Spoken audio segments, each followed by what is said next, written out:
Well, I think the big news to come out of the briefing here this morning after more than 72 hours of this now major crime investigation by the U.S. Marshals and other federal partners is that there is now a warrant out for Vicky White, a warrant for her role in this escape. They now say that she was involved in the escape, and they have a warrant for her arrest as well as they continue their search for this accused murderer, Casey White, here in Lauderdale County. Now a manhunt that reaches across the entire country as those crews continue their work. The sheriff confirming for us that they now believe the two had some sort of romantic relationship and that Vicky White was involved in this escape. So they still are considering Mr. White, inmate White, extremely dangerous.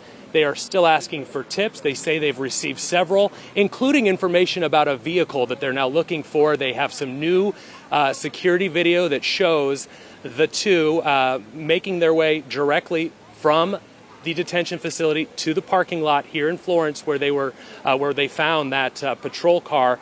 And so now they are working that information to see if that is the vehicle involved.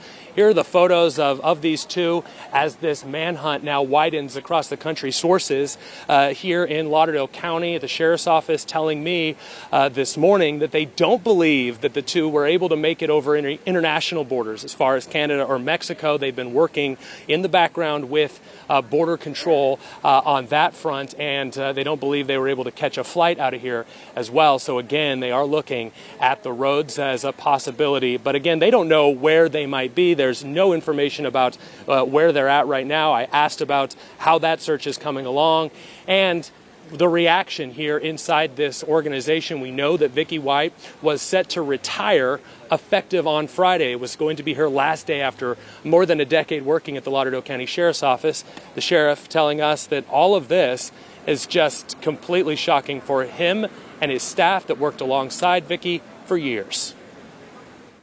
This is not the Vicky White we know by any stretch of the imagination. She has been an exemplary employee. I was told by the director of the jail that Friday night it was like he was at a funeral wake. The employees are just devastated.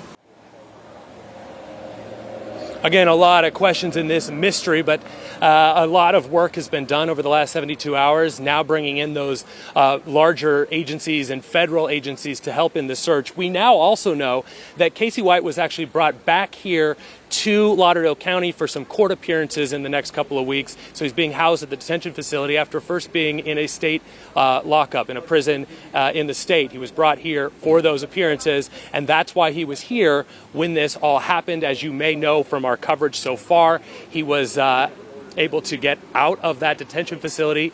According to the sheriff, Vicky White took him on her own in a patrol car to a supposed medical evaluation, and that never actually was the case. So the two left within minutes from the detention facility, ended up in that parking lot and vanished. And that's where things stand right now. I do want to also note that the sheriff says that the U.S. Marshals, their fugitive task force, is the ones in charge of this manhunt right now. The U.S. Marshals offering a $10,000 reward for information that leads to their arrest. Reporting live in Florence, Matt Kroschel, Wait 31 News.